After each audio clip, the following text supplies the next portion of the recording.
25 images par seconde, 24 images par seconde, 30 images par seconde, 16 images par seconde. Mais d'où viennent toutes ces fréquences d'images?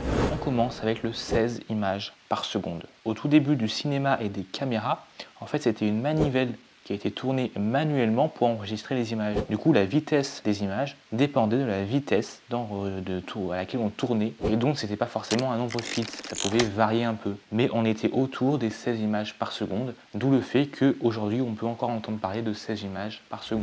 Le 24 images par seconde, c'est la fréquence standard utilisée au cinéma. Le 24 fps, c'est apparu lorsque le son est arrivé. En fait, comme on a vu avant, on était sur du 16 images par seconde. Et du coup, en fait, il a fallu ajouter une bande magnétique du son sur la pellicule. Et bien 16 images par seconde, c'était trop faible pour qu'on ait un son de bonne qualité. D'où le 24 images par seconde. 24 images par seconde, c'est ce qui est encore utilisé aujourd'hui parce que c'est ce qui est suffisant pour que notre œil n'ait pas l'impression qu'il y ait une image saccadée. Donc c'est la norme pour le cinéma. En dessous de 24 images par seconde, en fait, on va avoir une impression de saccadé parce qu'en fait, notre œil va percevoir que c'est une image et va pas prendre l'enchaînement des images pour une vidéo, entre guillemets. Il va voir que ça va être en fait des images. Et si on est au-dessus de 24 images par seconde, alors au-dessus, si on est à 24, 25, 30 images par seconde, ça va rester dans le même principe. Mais plus on va augmenter le nombre d'images par seconde, plus on va avoir des mouvements qui vont être nets à la caméra et on va perdre du flou de mouvement.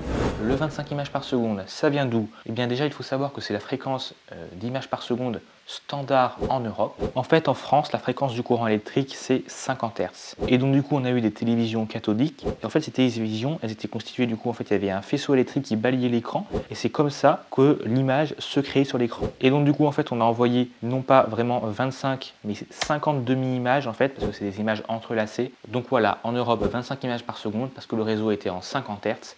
Et donc, c'était la vitesse du réseau qui influençait sur la vitesse à laquelle on pouvait afficher des images sur les téléviseurs. Donc forcément, on s'est adapté pour afficher 25 images par seconde.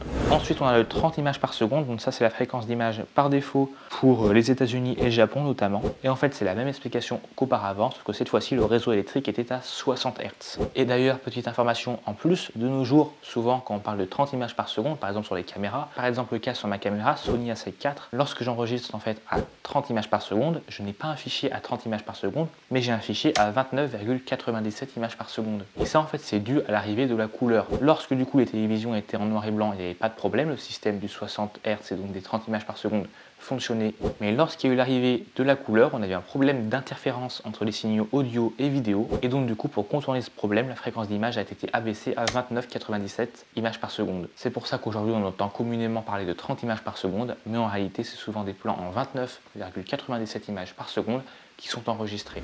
J'espère que vous avez aimé cette petite vidéo. Si vous avez appris des choses, n'hésitez pas à mettre un like, ça fait plaisir. Moi, je vous donne rendez-vous tous les samedis à 18 h pour une nouvelle vidéo dans le monde de l'audiovisuel. C'était Hugo Vidéo, à bientôt.